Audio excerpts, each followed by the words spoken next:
আয়নাগর থেকে ৮ বছর পরে মুক্তি পেলাম। ঘুমে থাকতে ৩ বেলায় খুব বাজে দুর্গন্ধযুক্ত বাটিতে পচা খাবার দেওয়া হতো। মনে হতো কেউ খাবারগুলো খেয়ে আমাদেরকে দিয়েছে। প্রথম প্রথম আমি খেতে পারতাম না, পরে বাধ্য হতাম। দেখলাম যে রোজা রাখলে দুপুরে খাবারের বদলে ছোলা বুট দেয়, মাঝে মাঝে সাথে একটু পেঁয়াজু বা অন্য কিছু থাকে, আর সকালে খাবারের বদলে রাতেই 2টা রুটি দেয়।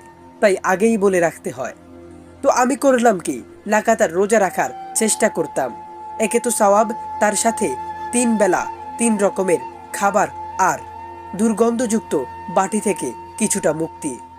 ইফতার করতাম আর রাতেই সেহরির জন্য রুটি খেয়ে নিতাম। মাঝে মাঝে রুটি এতটাই বাজে পড়তো, মনে হতো যেন কেমিক্যাল মিশিয়ে দিয়েছিল। একবার এমন হয়েছে যে রুটি বাদ সেহরির জন্য ভাত, তরকারি, পচা মাছ দিলে আমি সেটাও খেয়ে নিতে পারতাম। কিন্তু সেটাও বাদ দিয়ে মাছের মাথা কাটা দিয়ে একটা বিভৎস তরকারি দিত, তাও আবার রাতে 2 বার। দ্বিতীয়টা সেহরির জন্য। আমি একবার আইয়ামে বীজের রোজা রাখার জন্য টানা 3 দিন শুধু ইফতার করেছি, আর কিছু খাইনি। শেষ দিন বাধ্য হয়ে জীবনের প্রথমবারের মতোই নোংরা ভাতগুলো ধুয়ে পরিষ্কার করে এরপর খেয়েছি। পানি মিশিয়ে কি যে স্বাদ লেগেছিল।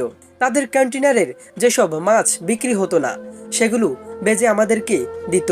আমাদের জন্য পার মিলতো যত টাকা বরাদ্দ ছিল, সেগুলোর 10 ভাগের 1 ভাগও আমাদের জন্য ব্যবহার করতো না।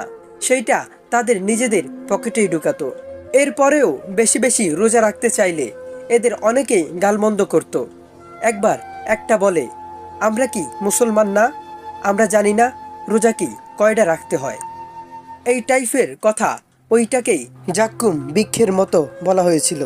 জাক্কুম বৃক্ষের ঘটনা নিশ্চয়ই পড়েছেন। প্রতিটি লাইনে আমার চোখের অশ্রু ঝরেছে। মানুষ এত নির্মম কিভাবে হয়? ক্ষমতায় টিকে থাকতে একজন মানুষ কতটা নির্মম হতে পারে? কিভাবে তিনি নামাজের কথা বলতেন? তিনি কি মুসলমান? এক মুসলমান কিভাবে অন্য মুসলমানকে কষ্ট দিতে পারে?